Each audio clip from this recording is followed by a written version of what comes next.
Hello and welcome back to Cult Leader. I'm your cult leader, Spencer Henry, and today I've got a story that sounds like it should only exist in a Coen Brothers movie. But it turns out the "this is a true story" disclaimer at the start of Fargo wasn't entirely a joke.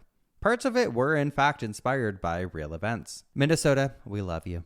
But this story didn't happen in the frozen Midwest. It happened in Newtown, Connecticut. In the mid-'80s, Newtown was about as quiet as a town could possibly get. It was rural, woodsy, hilly, lots of lakes and streams. You get the idea. A true classic New England community, filled with professionals who commuted into the Big Apple every day and came home to their manicured homes, good schools, and this general sense that nothing bad really happened here, okay? We're in the suburbs. We're not in a city. What could go wrong? But, cult babes, as you know, when a story starts with nothing bad really happened here, I mean, you should know something bad is going to absolutely happen. I mean, this is Cult Leader after all. At the time, though, there in the mid-'80s, living here came with a sense of safety. If anything, cops mostly dealt with noise complaints, fender benders, and, of course, the occasional home burglary. But violent crimes? I don't know. Violent crime was almost unheard of at the time, it seems. There hadn't been a moida in town in over a decade. This was very much one of those quintessential people didn't lock their doors at night because they didn't feel like they needed to kind of places. Again, you see where this is probably going. Now, the Crafts family fit right into that picture. They were this idyllic family, 2 professional parents, 3 children, a very steady routine, nothing out of the ordinary. They even had a live-in nanny to help ease some of the stress, manage the chaos of these 2 working parents, 2 airline career people. From the outside, they looked like the model suburban household that made a place like Newtown feel safe and predictable. The family's matriarch, Hela, yeah, that's her name, Hela Crafts. What a fucking name, right? She would have been an amazing blogger. Was born on July 7th of 1947, and she was actually born in Denmark and was an only child. She grew up multilingual and just kept collecting languages as she got older. I mean, Danish, English, French, German, Norwegian, Swedish.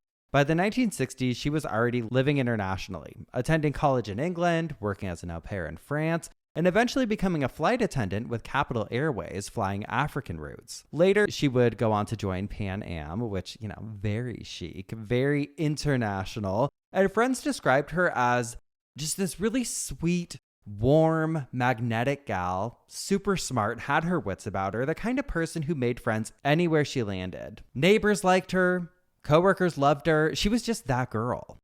And on May 24th of 1969, whilst training for Pan Am in Miami, actually, Hela met Richard Crafts at a crew motel near the airport. Richard was an Eastern Airlines pilot at the time. He was a former Marine who had learned to fly in the military and later worked as a civilian pilot for Air America, a CIA-linked operation flying missions in Southeast Asia. At the time, he was already engaged to another woman, and this chance meeting really shook up everything. And what followed was a long, messy, on-again, off-again relationship between Hela and Richard that stretched between 1969 and 1975. They fought constantly. Friends were very uneasy about it and said so, but Hela stayed emotionally attached. It was kind of like the age-old, oh yes, nobody understands our bond type of relationship. And you're like, no girl, that's toxic. When she became pregnant in 1975, they ended up getting married that November in New Hampshire. And about a year later, they bought this ranch-style house at 5 Newfield Lane in Newtown, Connecticut. Throughout the late 1970s and early 1980s, they had 3 children together. And after giving birth to the children, Hela returned to her job flying, and a nanny named Dawn Marie Thomas was hired to help care for the children. She lived in the house full-time and handled most of the day-to-day stuff, especially when it came to the children, whilst both parents were off at their jobs flying across the country. Besides flying, Richard went on to work as an unpaid auxiliary police officer in Newtown, starting back in 1982, and he later would become a part-time officer in Southbury by 1986. He loved doing that type of work. I think it just felt really different being out there on the streets versus being up in the skies. They came off as this really respectable, hardworking couple. Normal, safe. However, inside their marriage, control and violence were a constant theme.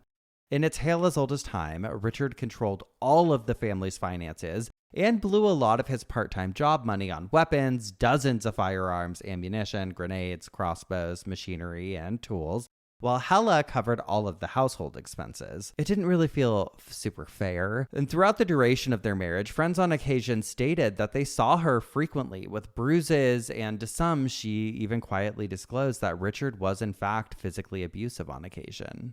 But leaving wasn't that simple. They had so much together on paper and, of course, the children. It was a lot of pressure for her to try and make things work, even though it was, no pun intended, a very hellacious situation. And a fair warning to all of you cult babes out there, I'm not saying you need to know the ins and outs of your entire financial portfolio as a couple, but you absolutely need to at least know where your money is and how to access it. Know those things. And if they don't want you to know that, that's a very big red flag. Now, aside from the abuse, there was the cheating. That's right. We've got an infidelity cherry on top here. Well, he was engaged when they met, right? It's kind of like that old saying, you lose him how you got him. Richard didn't exactly break the stereotype of the pilot with wandering eyes. Amongst airline coworkers, his extramarital hookups were somewhat of an open secret. Even Hela had heard inklings, and she tolerated that, even before they got married. But everything changed on one occasion when she noticed that there were these repeated long-distance calls to an unfamiliar number. And eventually, she figured out he'd been having an ongoing relationship with somebody else for years. And it seemed like everyone knew, but her. This was a punch to the gut. The ultimate betrayal. By the summer of 1986, Hela started talking openly about divorce amongst her friends and peers. Not just venting either, she was actively planning. She even hired a divorce attorney named Diane Anderson, telling Diane she wanted out. She told her about everything she'd already endured with Richard. And Diane was blunt. She kept it very matter of fact, and she said, listen, Hela, if you want out of this relationship and you want things to go your way, you need proof of the affair, not feelings, not instincts. You need proof, viable evidence that holds up in court, something Richard can't spin. I mean, think about it. He's got all these connections as a law enforcement officer. Like, they needed something concrete to go against him in court. So in the fall of 1986, Hela hires a private investigator named Keith Mayo. Mayo was a former cop himself, all business, very good at his job. He's giving a hot cup of coffee at the diner type of energy. That's what I picture. He's drinking black coffee all day, smoking cigarettes. He's like, I'm on this. He followed Richard across state lines. He tracked his movements and eventually found exactly what Hela had feared. He caught Richard outside another flight attendant's home in New Jersey. And he had a camera with him. Click, click, click. Mayo captured photos of Richard and the woman hugging, kissing, touching in ways that left zero argument for we're just friends or we're just buds who met at the airport. This wasn't something Richard would be able to spin, especially in a divorce case centered around his infidelity. When Hela saw the pictures for herself, it flattened her. Suspecting something is one thing, but seeing it is entirely different. If you've been there, you know. This wasn't something she could just bury in the back of her mind for the kid's sake like she had been doing already for years. It was real. It was humiliating.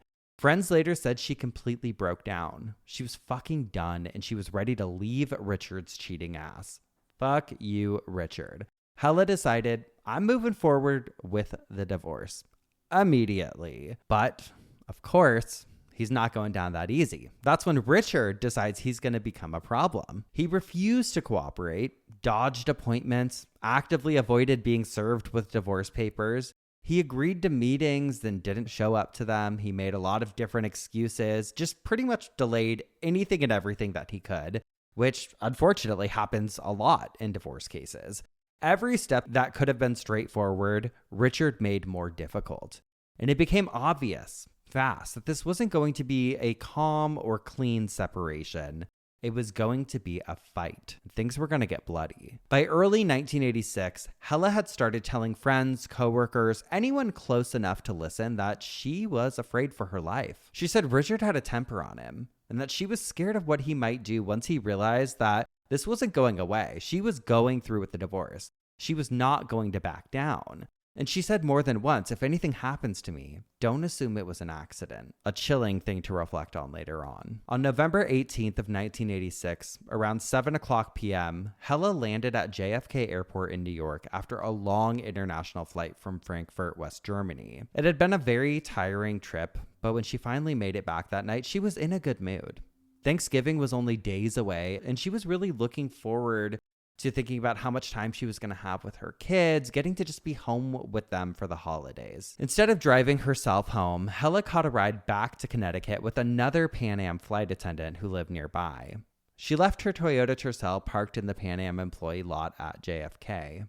Later that evening, they pulled up to Hela's house. Dawn the nanny was already gone. She had the night off, and she was expected to be out late that night with friends. In the house was Richard, unfortunately, and he was there getting the kids all settled in for the night. The house was still lit. It was starting to snow outside, and it looked cozy, normal, calm. Hela grabbed her bags. She thanked her friend, said, I'll see you later. Enjoy your Thanksgiving. And she walks inside. That would be the last confirmed sighting of Hela Crafts alive. Once inside, Hela did her routine and got ready for bed. She changed into her favorite blue-green cotton nightshirt, sorted through some mail, and then made the bed in the master bedroom. At some point during these ordinary domestic multitasking moments, the night took a turn for the worst. It's hard to know exactly how it started, but an argument likely started between Hela and Richard that night. Maybe it was the divorce. Maybe she confronted him about the affair. The fact that Hela was finally leaving,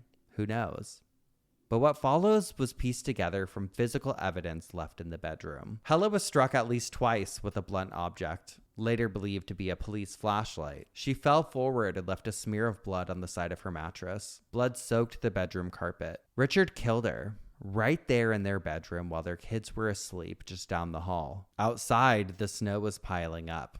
Not in a cute, cozy, Hallmark movie kind of way. This was a rare and intense snowstorm that was set to roll through overnight. We're talking heavy, wet snow mixed with sleet. Strong winds, trees snapping, falling over, power lines breaking, widespread power outages, just very dangerous driving conditions, not unlike the storm that we just had here. At some point around 2 o'clock in the morning, Dawn, the nanny, came home and she went straight to bed. Now, 2 o'clock in the morning, I don't know what she was up to that night. She's a young gal. Maybe she was out having some drinks with friends. We don't know. But she comes home, she goes straight to bed, passes out. She didn't see Hela. She didn't see Richard. She didn't notice anything at the house out of place.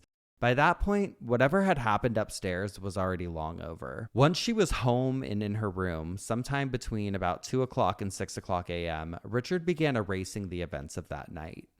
He cleaned all visible blood from the bedroom using towels. He wrapped Hela's body in the bedding and placed her into a large freezer that he had preemptively purchased a few days before. If that's not some strong evidence for a premeditated murder, I don't know what is. Then he did laundry. He tried to clean a section of the blood-soaked bedroom carpet. But then just after dawn, on November 19th, it was around 6:30 in the morning, Richard wakes up Dawn the nanny and all three of the children in a panic. He's like, we gotta get out of here. We gotta leave immediately. We're going to go to my sister's house in Westport. The storm has knocked out the power in Newtown. We've got to go. And they're like, well, where's Hela? And he's like, oh, she already grabbed her flight bags. She left already. And it didn't fully make sense. The roads were very dangerous. Travel was being discouraged. If the conditions were bad enough that everyone else had to flee, why was Hela supposedly driving separately? Alone and in worse weather. Oh, and also, she had left her car at the airport. I don't know. A lot of questions here, but I guess Dawn didn't know this. And Richard wasn't feeling like explaining it. He was very insistent. And Dawn just chalked it up to stress from the storm, the outage, the kids, the divorce, and just focused on doing her job. So she helped to get the children ready, loaded them up in the car, and Richard drove all of them over to his sister's house in Westport, where there was, in fact, electricity. Hela, however, wasn't there. She hadn't arrived.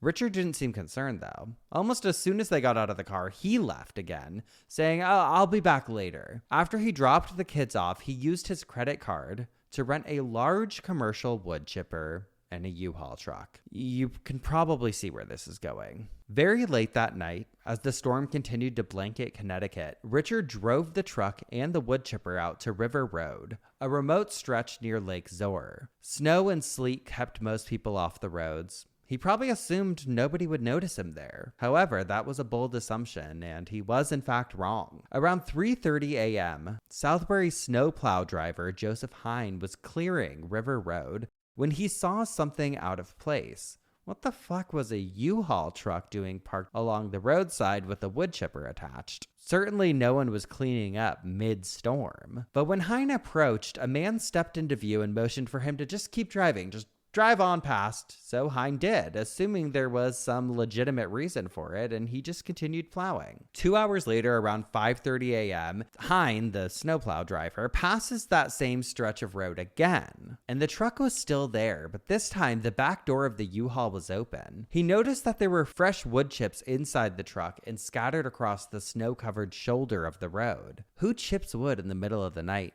during a snowstorm beside a lake? It didn't make sense. The answer was far worse than anything he could have imagined. By then, Richard had already dismembered Hela Craft's frozen body using a chainsaw. He fed her remains along with her clothing and personal items into the woodchipper. And because Hela's body had already been frozen solid, a frozen body doesn't bleed the same way that a warm one would, so there was only a trace amount of blood. Most of what came out of the woodchipper was blown directly into Lake Zoar and carried away by the dark, icy water to sink or become fish food. By daybreak on November 20th of 1986, Hela Crafts was gone.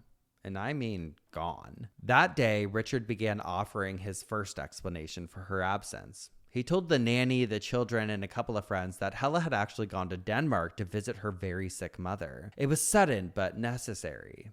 And temporary, don't worry. She'll be back. Your mom's going to be back soon. But Hela still hadn't contacted anyone, which was very unusual. Not her children, not her friends, and not her employer. For a woman who adored her children, lived for them, and was very meticulous about her responsibilities, the sudden silence made no sense. Who else knows how to be on time like a flight attendant? As the days went on, Richard's story started to shift. Sometimes it was, oh yeah, Hela had to fly suddenly. Sometimes she was just away for a bit. The details changed depending on who he was talking to. He told the nanny, she'll be back November 24th after Thanksgiving. Richard and the children, however, spent the holiday with his sister's family, and people noticed her absence. Friends were deeply alarmed. Hela always prioritized holidays with her children. She'd been looking forward to it. Thanksgiving in particular, she'd talked to plenty of people about it. She was excited. And then November 24th came. The date Richard had told people Hela would be back, but no sign of her. When she didn't return, friends grew very concerned. They tried repeatedly to reach her. They called, they waited, and they heard nothing. No one had spoken to her in over a week. No one had seen her since the night she was dropped off out front of her house. Her car? It was still parked at the airport where she last left it before going on that trip to Frankfurt. And when they pressed Richard, his explanations started to slide. Like I said, she's in Denmark. Oh, Hela, she's on vacation. Sometimes he said he didn't know where the hell she was. On Saturday, November 29th, 11 days after she was last seen alive, one of Hela's close friends, Lena Johansson, decided to stop guessing, stop wondering. She wanted to check the story out for herself, so she contacted Hela's mother in Denmark. The answer blew her mind. Hela's mother wasn't sick. Not at all. In fact, Hela hadn't visited. There was no trip. There never had been, and even worse, she hadn't spoken to Hela herself in weeks. In the following days, the mood went from worry to full-on fear. Friends started replaying things that Hela had said in the months prior to her disappearance. Remember, if anything happens to me, don't assume it was an accident. Those words came back, hauntingly. They knew Hela hadn't left on her own accord, and that whatever happened to her wasn't voluntary. They contacted Keith Mayo, the private investigator Hela had hired during her divorce, and he listened. He knew something was very wrong with the whole picture. On December 1st, Mayo formally reported Hela Crafts as missing to the Newtown Police Department. He told them outright that Richard was lying about her whereabouts, and that the disappearance was suspicious. He suspected foul play and thought Richard was responsible. They treated it as routine. No urgency, no search warrant was issued, no crime scene identified. even though 13 full days had already passed since Hela Crafts was last seen by anyone. They believed that she left voluntarily. Richard's status as a police officer with the department probably didn't help. They trusted his word, but still they had a job to do, so police interviewed Richard. But he repeated the same line he'd been using for weeks. Oh, Hela left on her own. She went away. She chose to go. He's like, hell, I'll take a fucking polygraph test. And he did. He took a polygraph test administered by the Connecticut State Police and fucking passed, you guys, twice. Twice he passed. But Hela's friends kept calling the police, insisting Hela would never abandon her children for so many days. They told anyone who would listen. The nanny had told Mayo, the investigator, and later police that she had seen some dark stains on the bedroom carpet. She said the carpet was later cut up and removed entirely. And when she asked Richard about it, he told her it was from a kerosene spill. That explanation didn't sit right with Mr. Mayo. But he didn't wait for the cops to move on. Mayo didn't wait for anyone. He started tracking where Newtown's trash was being dumped and drove to the Canterbury landfill himself. After searching, he recovered a section of carpet consistent with the one in the Crafts' bedroom. Forensic testing later failed to yield any usable blood evidence, but it was actually the suspicious removal of the carpet that mattered. As the details came out, the case got more and more attention. Too many details weren't adding up, and the pressure was building. On December 25th, while Richard and the children were in Florida for Christmas, Connecticut State Police finally moved in. They executed a search warrant at the Crafts' home on Newfield Lane. The forensic search was led by Dr. Henry C. Lee, the state's chief criminalist, and from the moment they entered the house, it was clear this was no longer a routine missing person investigation. In the master bedroom, investigators found blood on the mattress. It wasn't obvious at first glance, but testing confirmed it was in fact human blood. Further analysis showed it was type O, the same blood type as Hela Craft. They also tested towels that had been recently washed. To the naked eye, they looked clean, but chemical testing told a different story. The towels had in fact been soaked with blood and then laundered, clearly an attempt to destroy evidence. The bedroom carpet was gone. Entire sections had been cut out and removed, very suspicious to investigators, and matched entirely with what the nanny, Dawn, had said herself. It looked like Richard was trying to eliminate the crime scene. As they continued searching the house, police documented an extensive weapons collection, like far beyond what most households would have, from guns and ammunition to a plethora of other weapons filling the home. And it raised red flags as well. They also found a freezer in the house, but it wasn't the large, recently purchased freezer Richard had bought just days before Hela disappeared. They didn't even know about that freezer yet, but it was gone. Also, quick note to say, I know plenty of people who have an arsenal of weapons in their house, right? People have guns. Second Amendment, baby. People can have guns, they can have weapons, and it doesn't automatically mean a red flag. But I think when there's an ongoing murder investigation, it can raise some alarms, to say the least. So they have all of this stuff that they're starting to piece together, but they still don't have a body, right? There's no clairvoyant weapon. There's no eyewitnesses to what happened. But the evidence was telling a story. It was really helping piece things together. Hela Crafts was no longer considered missing. She was presumed murdered. As police dug deeper into Richard's movements and financial records, they noticed something on his credit card statement. He had rented a U-Haul and a commercial-grade woodchipper the day after Hela was last seen alive. You didn't think that one through, Richard. So, investigators had to find out if and when Richard was seen out on the road with these things, and that is how they ended up finding Joseph Hine, the Southbury snowplow driver who had been working that night and had seen Richard on the side of the road. He told police about a U-Haul truck towing a woodchipper parked along River Road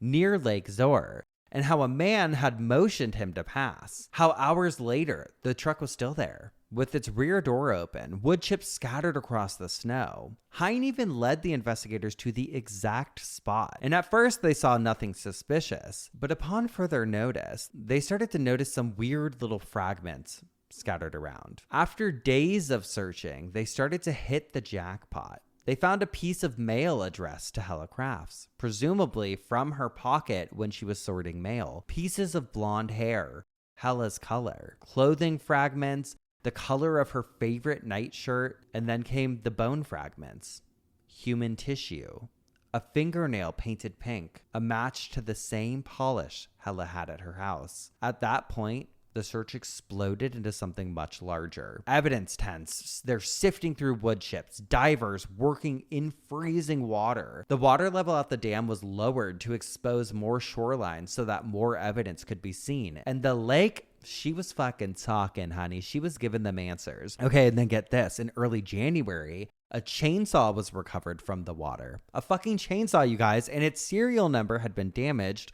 But investigators chemically restored it and got the number. I didn't even know you could do that. And bingo, the warranty card with that number registered traced it back to, none other than Richard Crafts. Human tissue, hair, and fibers were all found embedded in grease on the chain. Forensics was going wild with match after match after match, and in total, more than 2,600 hairs microscopically matched samples from Hela's hairbrush.